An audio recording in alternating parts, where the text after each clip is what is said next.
มันเป็นยังแมวนี่สูปลาตะกะบาบเลยพี่น้องเก็บมาแต่โดนแล้วนี่เขาเรียกมันแต่โดนละแล้วก็2-3 มื้อมันไปบ่ได้มันเจ็บขา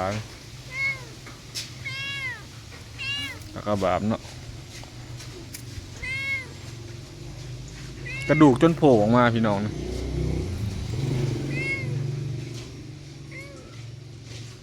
แมวไผก่อนนี่แมวเจ้าบ่จับเขากำลังไปเห็ดโกนอยู่เจ้าตรงหน้าแล้วเห็นเขาพังอยู่ขุมเขาเลยเบิ่งเป็นแนวเขาดึกว่ามันตายแหละ เก็บมาลายมื้อบ่ก่อน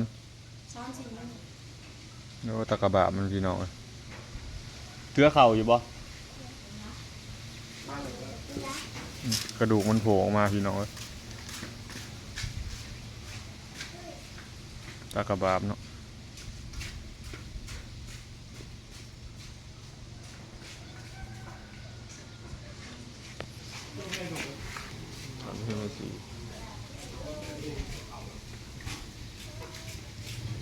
มันย่างบ่ได้เลยบ่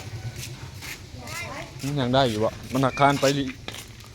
อีล่าอีเลือแล้วพี่น้องเลยเจ็บเลยมันระบมมันไข่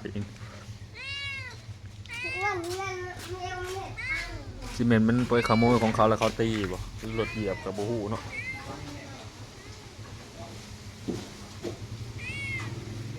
สองแมวอยู่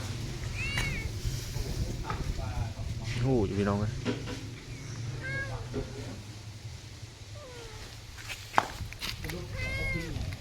ก่อนเก็บมาเลี้ยงก็ได้บุญแต่บ่ฮู้ว่าสิรอดหรือบ่รอดเนาะ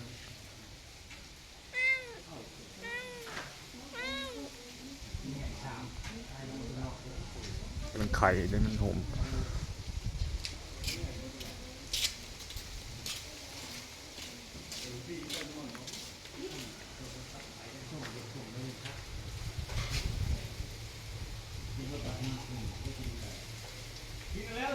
ตะกะบามัน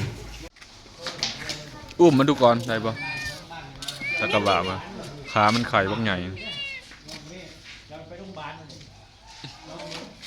กระดูกโผล่มาแบบนี้พี่น้องมันสิรอดปะนี่จับคอยจับนะมันเจ็บเลยนะหลานแมวหลานฮะ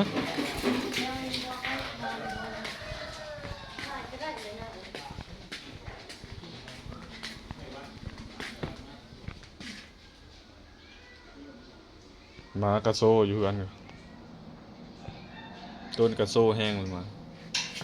งูเห่าเป่าพิษใส่ตามันพี่น้อง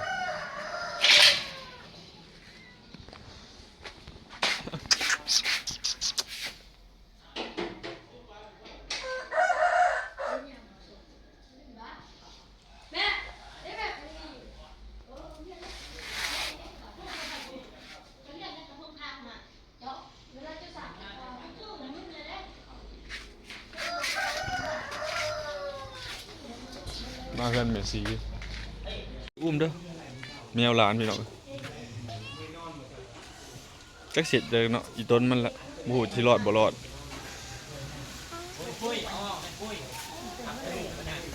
เดี๋ยวปล่อยปงมันปล่อยแม่นอนซะไปนอนอยู่บ่อนมันผู้เกลืออยู่บ่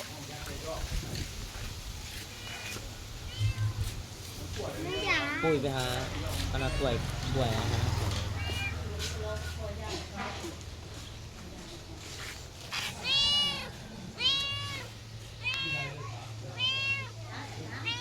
กระดูกจนโผล่มา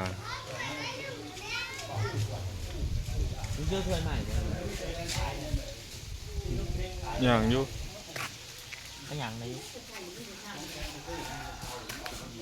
จ่อยแห้งหรือจักสิรอดบ่รอดมันกินแต่ซีนแล้วนะมันกินข้าวอย่างกินแต่เนื้อ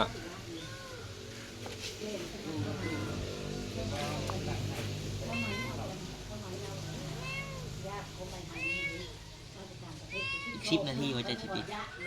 เดินก่อนถ่ายก็ได้เห็นอีต้นแล้วก็ไล่ถ่ายลงโซเชียลบางพี่น้อง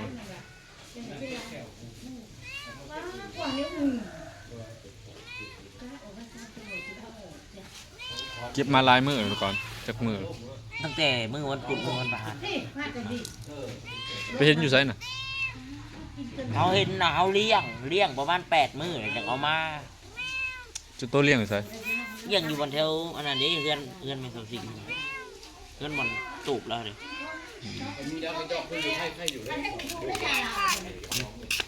ด่างมันดี ล่างน้ำกิน ๆมึกนั่นมันกินได้บ่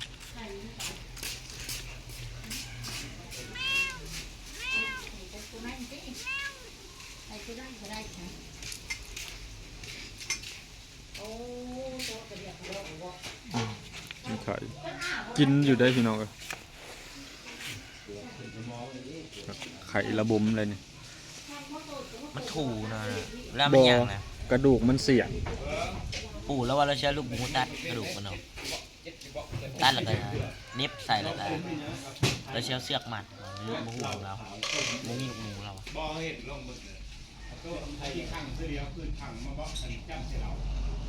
ทรมานเลย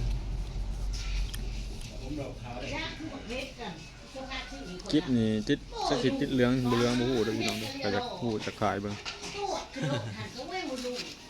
ปิดการมองเห็นเลย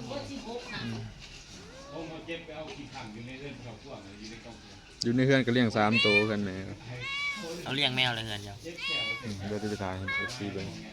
แต่ตัวนี้ตั้งแต่อีต้นขนาดเลย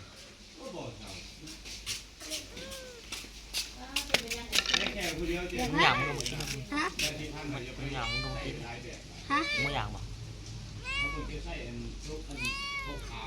เดี๋ยวเอาไปแล้วมันกินปลาเนี่ยเอ้ามองๆกินปลา สร้างจะกินปลาที่กันแล้ว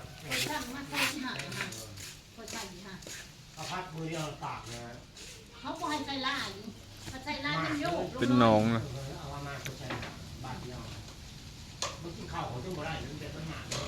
มันหนา เลี้ยงเอา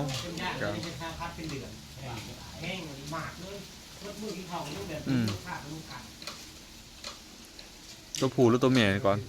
ปู่ เป็นแมวเพศผู้เด้อพี่น้องเด้อ แมวเป็นไส้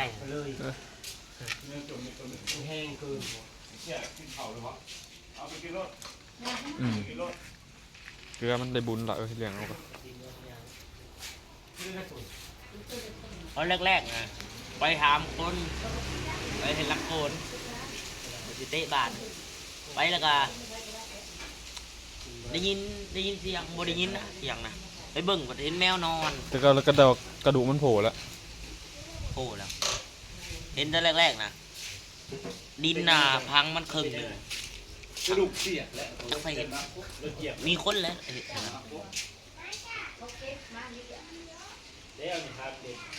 นี่ครับ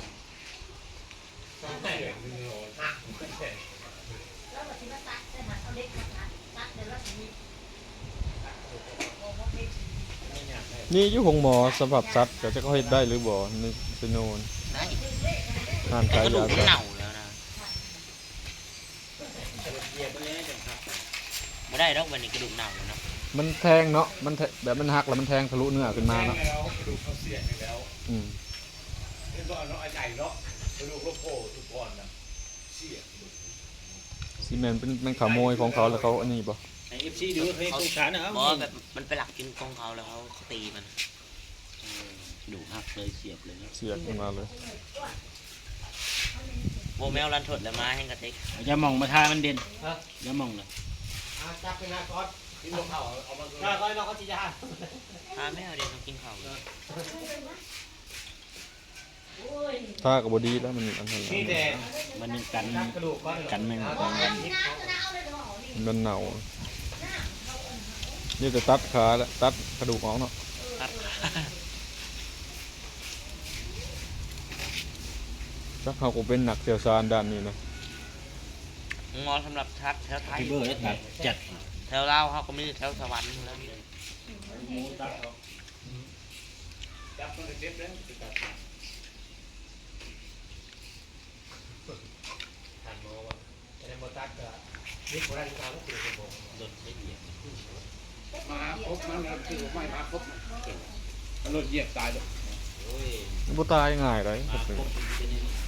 ครบวันเรือจะต่อ